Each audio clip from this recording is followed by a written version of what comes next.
Hali na mchezo huo wa wananchi Yanga kuwakaribisha Namungo FC. Mchezo mwingine umemalizika dakika chache zilizopita nyumbani kwa timu ya soka ya Azam waliokuwa wenyeji wa timu ya Dodoma Jiji, na Azam FC ameshinda bao 5-0, mchezo ambao unakamilisha michezo minne ya siku ya leo, mzunguko wa 28 kwenye ligi kuu ya soka ya Tanzania bara.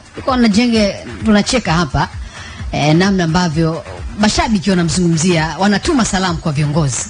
Imegeuka ndani ya muda mfupi imegeuka, na hao ndio mashabiki wa soka, sio tu wa kwetu, hata kwa wenzetu pia. Lakini mchezaji bora inawezekana Max amebebwa zaidi na goli aliloshiriki kwenye ufungaji wa Yanga hii leo, lakini ukizungumzia performance overall, nadhani Mwamnyeto alifanya vizuri pia zaidi. Maxi alistahili kuwa mchezaji bora wa mchezo kwa sababu kwenye yale magoli matatu alifunga goli moja yeye mwenyewe, lakini pia aliassist goli ambalo Stefano Aziz Ki amelifunga. Na mara zote Maxi pia Nzengeli, ukiachana na numbers za magoli na assist, ni miongoni mwa wachezaji ambao amekuwa akitoa vitu vingi vingine uwanjani anapokuwa anafanya kazi yake. Timu inapokuwa haina mpira, unamuona namna anavyowajibika kikamilifu. Timu inapokuwa na mpira, unaona anavyojaribu kukimbia katika maeneo mbalimbali kuendelea kuisaidia timu katika namna ya kutengeneza nafasi. Kwa hiyo ni mchezaji ambaye alistahili kuwa nyota wa mchezo. Lakini performance ya Bakari Mwamnyeto, kama ambavyo mashabiki hapo pia wamemzungumzia, nafikiri ni mchezaji ambaye binafsi mimi nampa credit sana kwenye ukomavu, Priska. Unajua wakati mwingine mchezaji anapopitia nyakati ngumu kiasi na inapofika stage ikaonekana kama vile umepoteza nafasi kwenye kikosi kinachoanza, sio wote wanaofanikiwa kuweza kurejesha ubora wao na kurudi tena kutengeneza ushawishi kwa mwalimu akupe tena dakika za kuanza na ukaonesha ule ubora ambao uliwahi kuwa nao. Wapo wachache sana ambao wanaweza kufanya hivyo, na miongoni mwao ni yeye Bakari Mwamnyeto. Amekuwa, licha ya hayo maneno mwanzoni alikuwa kinyume sana, ambayo mashabiki walikuwa hawafurahishwi sana na performance yake, lakini mwisho wa siku yeye ameacha miguu zaidi izungumze. Hajawahi kuonesha kubishana na mashabiki, hajawahi kuonesha kuwa na kinyongo kukaa benchi, hajawahi kuonesha utofauti wote zaidi ya kuonekana akiongeza zaidi jitihada tutakuweza kurejesha ubora wake, na amefanikiwa kuweza kurudi katika ile hali ambayo pengine mashabiki walikuwa wanatamani kumuona nahodha anakuwa nayo, na leo ameonesha kwa kiasi kikubwa ubora ambao umeisaidia Yanga kupata ushindi na pasipo kuruhusu goli lolote. Lakini kiujumla wake, mimi binafsi kwa Young Africans, katika vitu ambavyo vimekuwa vikinikosha siku zote Yanga inavyocheza, ni namna inavyo-flow wakati wa kutafuta kutengeneza nafasi, Priska. Moja kati ya eneo ambayo Yanga wanaonekana wamefanikiwa sana, kuanzia kwenye ubora wa mchezaji mmoja mmoja, kwenye kuanzia nafasi ya kiungo kuelekea kwenye eneo la ushambuliaji. Ukitazama ubora wa mchezaji mmoja mmoja, muunganiko wao kama timu, ile hali ya kila mchezaji kumwamini na kumheshimu mchezaji mwenzake, ni vitu ambavyo vinaifanya Yanga ionekane ni timu ambayo haina uhaba wa kutengeneza nafasi. Lakini vile vile hakuna yale matamanio yanayotengeneza mazingira ya uchoyo kuonekana, ule ubinafsi baina ya mchezaji na mchezaji. Ni vitu ambavyo havipo. Jaribu kutazama, ukitazama kwenye ile orodha ya wafungaji, kuna Dube, kuna Mzize, wote wapo pale. Wakina Pacome Zuzwa, wote ni wachezaji ambao wapo wana idadi nzuri sana ya magoli. Lakini bado ukitazama timu inavyocheza, hakuna mchezaji yoyote anayeonyesha kwamba yeye ana matamanio zaidi ya kufunga kuliko wenzake vile ambavyo pengine wanastahili. Kila mmoja anaonekana ana utayari wa kuacha mwenzake afunge, kwa sababu goli linabaki kuwa ni goli la timu. Kwa hiyo ile teamwork kwenye eneo la ushambuliaji la Yanga inaonekana imechukua nafasi kwa kiasi kikubwa, na ndio maana ni timu ambayo haionekani kustruggle kwenye kutengeneza nafasi, na uzuri ni kwamba wana wachezaji ambao wanaonekana kuzitumia vizuri nafasi. Ukiachana na washambuliaji kama Mzize na Dube, lakini hata viungo wao washambuliaji au kina Stefano Aziz Ki, Maxi, Pacome anapokuwa kiwanjani anacheza, ni wachezaji ambao wamekuwa wakiongeza idadi ya magoli ambayo Yanga wanafunga, kiasi kwamba ushangai kuona kuwa ndio timu ambayo imekuwa ikifunga magoli mengi. Ushangai kuiona Yanga ikiokota magoli ya kutosha kwenye mchezo mmoja. Kwa hiyo kiukweli ni timu ambayo imefanikiwa sana kwenye eneo hilo, na imekuwa ni timu ya mfano sana katika ligi kuu Tanzania bara kwenye swala la namna timu inavyotengeneza nafasi na kuzitumia nafasi zake. Master, msimu uliopita na Derrick, Yanga ilicheza michezo 30 na kuskoa magoli 70. Msimu huu leo ni mchezo wa 28. Wamesha 27. Wanafikisha bao 71. Inawezekana data hizi zinaungwa mkono na anachokizungumza Njenge. Yes. Uimara, utengenezaji wa nafasi na matumizi yake kwa ujumla. Na so far ndio timu ambayo imefunga magoli mengi 71 na imeruhusu magoli machache, magoli 10 katika mchezo hiyo ambao umeshuka dimbani. Msimu uliopita walifunga overall walifunga magoli 70, na ukiangalia msimu uliopita zile 5-5 ziliwahusu wengi sana, lakini msimu huu hawajafunga 5-5 nyingi, lakini wamefunga wastani mzuri wa magoli, kwa sababu magoli 70 umefunga na moja, umeruhusu goli 10, means una ile goal difference ni 61. Imekuwa yani wafu mgawanyo wa magoli mwaka huu umekuwa mwingi sana. Ukiangalia katika wale ambao, ukimwangalia huyu Mzinze ana magoli 13, Prince Dube ana 13, ukishuka chini hapo Pacome ana magoli, ukimwangalia Azizi ana magoli, Max na pia ana magoli. Yani mgawanyo wa wafungaji umekuwa hivyo. Msimu uliopita Azizi pekee yake, usimsahau Baka. Baka of course ana magoli, lakini anazungumza waliofunga magoli 5 plus. Okay, sawa. Msimu uliopita Azizi alifunga magoli 20 plus 21 na alimfuata kwa upande wa Yanga utaona walikuwa down sana. Lakini mwaka huu mpishano haujakuwa mkubwa sana, yani kila mmoja anapata nafasi ya kufunga. Kama alivyosema Njenge, build up ya Yanga wanapoanza mashambulizi kuanzia katika fullback ya kulia ama ya kushoto, sometimes wanaanzia katikati, viungo wa pembeni, Maxim pia Mzengeli, inawarahisishia sana. Kwa mfano leo ukiangalia build up goli la kwanza lililofunga Azizi, ni kazi kubwa sana iliyofanywa na fullback wa kulia akichanganya pamoja na Max Mzengeli, ikamkuta Azizi akamaliza. Goli la pili anafunga Dube pia, na Kibwana anafanya kazi kubwa sana, anapata goli la pili. Goli la tatu linafanya na fullback wa kulia ambaye ni Israel Patrick Mwenda, anainua uso, anamuona Mzengeli yupo katika nafasi, anapeleka cross na anafunga. Utaona kabisa the way walivyotafuta magoli clear kabisa wanafunga, lakini hata hivyo the way wanavyojilinda, makosa yapo, lakini makosa ni madogo madogo, mara chache yanafanyika. Watu wengi wanamsifia Captain Mwamnyeto, kafanya vizuri, na pengine uongozi kama wakiwiwa umuongezee mkataba kama unakwenda ukingoni, lakini hakuna mchezaji ambaye alikuwa anapata lawama kutoka kwa mashabiki wa Yanga kama team captain. Lakini good enough alikuwa hajibu, yeye anajibu akiwa ndani ya uwanja. Kuna siku moja tulienda katika uwanja wa KMC, watu wanasema huyu aachwe bwana, huyu captain gani bwana, huyu aachwe, makosa gani anafanya makosa mara kwa mara. Kuna mtu mmoja pembeni walikuwa wanabishana, akamuuliza sawa, tunamwacha Mwamnyeto, tunamwacha kwa wachezaji wazawa, tunamsajili mchezaji gani ambaye pengine anakuja performance zaidi ya tuliyokuwa nayo Mwamnyeto? Kwa sababu unajua kumwacha Mwamnyeto, mlete mchezaji ambaye performance yake inalingana, ama anakuwa unamuona kabisa huyu atazidi performance ya Mwamnyeto. Mchezaji gani? Hebu watajie mabeki wawili watatu ambao tunaweza kuwasajili wa nyumbani. Jamaa kazunguka anaona hakupata jibu sahihi. Na ndio anasema kwa mwingine wachezaji hawa wanacheza katika hivi vilabu, lazima tuwapongeze. Wachezaji wangapi wanakuja wanashindwa kufikia hata kiwango ambacho kinarobiwa kwa Mwamnyeto. Ila cha msingi yeye ajibidishe, arejeshe kiwango chake kile cha awali ambacho Yanga walikuwa wanafurahishwa naye. Ndio ilikuwa jibu lake kwa yule mshabiki ambaye alikuwa anasema Yanga wamwache Mwamnyeto. Na sasa hivi naona majibu yanatosha, kwa sababu anarejea, wanasema anarejea katika kiwango na wanatamani kuendelea naye zaidi. Kwa hiyo mimi naiona kabisa Young Africa magoli 71 waliofunga, bado mechi zilizosalia wanaweza kufikisha hata goli 75 plus katika msimu huu na kuweka rekodi ya kufunga magoli mengi kwa upande wao. Mwalimu Hamdi wa Yanga, mchezo wake wa 7 huu mtaniweka vizuri, hajapoteza, lakini Yanga inatajwa kuwa sokoni na imeshaanza kupokea CV za walimu mbalimbali. Ukisikiliza maoni ya wadau wengine, wanamuona kama mwalimu ambaye anatosha kuiongoza Yanga kwenye mashindano watakayoshiriki kwa msimu unaokuja, lakini Yanga wenyewe wanaona kwamba wanahitaji kuongeza nguvu kwenye benchi la ufundi. Anatajwa mpaka kocha Mokoena Rani kwamba anaombwa amewekewa ofa mezani kuja kuiongoza Yanga.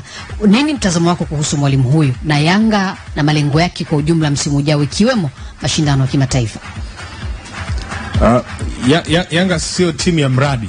Nadhani walipata mtu ambaye alianzisha project, lakini kila mtu ambaye amekuwa akiingia moja kwa moja kwenye mfumo wa timu. Yaani kimaanisha coach moja kwa moja anaweza kuelekeza wachezaji na wakacheza vizuri.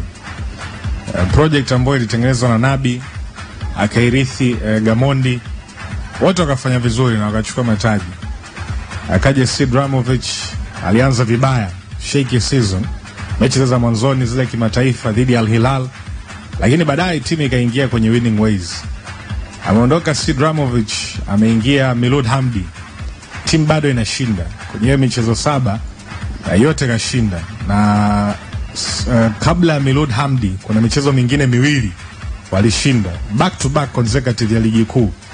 Manake hapo unazungumzia michezo 9 ya ligi kuu. Young Africans hawajapoteza hata mchezo mmoja. Na hapo katikati pia Priska, tunakumbuka uhalisia namna ambacho kilitokea. Yaani ndani ya msimu mmoja Yanga wametumia makocha 3. Kwa timu nyingine ingekuwa tayari ishapoteza hata ubingwa. Kwa sababu tunasema bwana in and out za makocha, huyu kaingia na hichi, huyu kaingia na hichi. Lakini bado timu ina perform. Why? Kwa sababu ya cream ya wachezaji ambao hapo Young Africans. Wana cream almost kwenye kila position, kuanzia goalkeeper, defenders. Leo hii Young Africans ina shida ya michezo 9 mfululizo. Mara mwisho kumuona Khalid ilikuwa lini? Ambao msimu uliopita watu walikuwa wanasema akikosekana tu Yanga imefungwa. Lakini sasa hivi Khalid Aucho. Lakini sasa hivi wachezaji wanacheza vizuri tu. Aziz Ndambwile leo kacheza vizuri.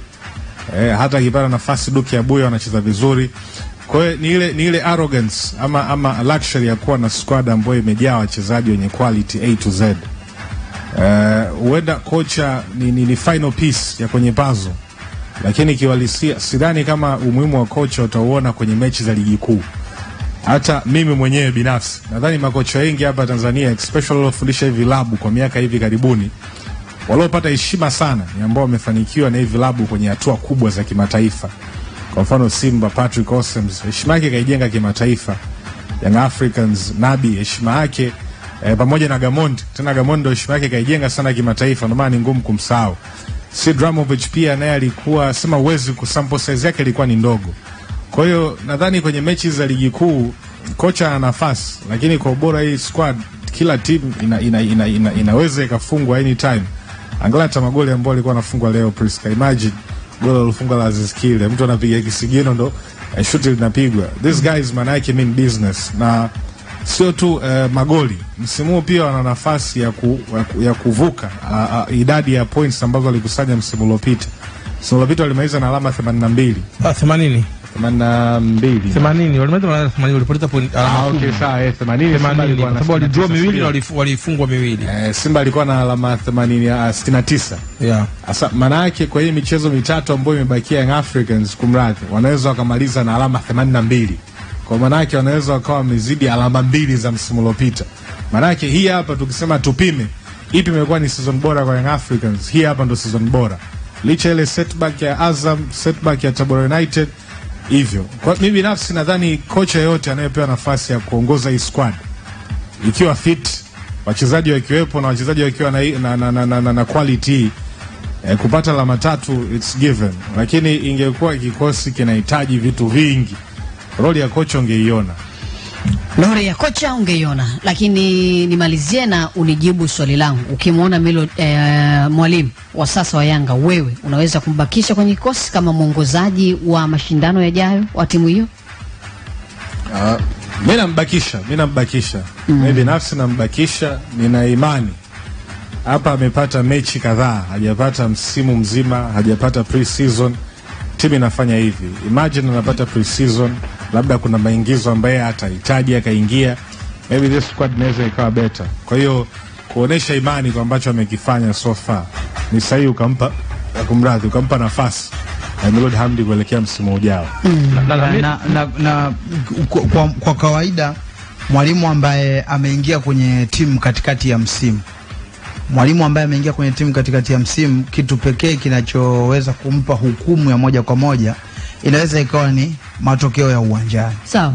Kama timu uwanjani inashinda, ni ngumu kujaribu kutafuta vielelezo vingine vya kumhukumu. Pengine kama utatamani labda uone timu yako ikicheza mchezo mzuri zaidi, maana yake ni lazima ili timu mwalimu atengeneze huo mchezo unaohitaji, atahitaji muda.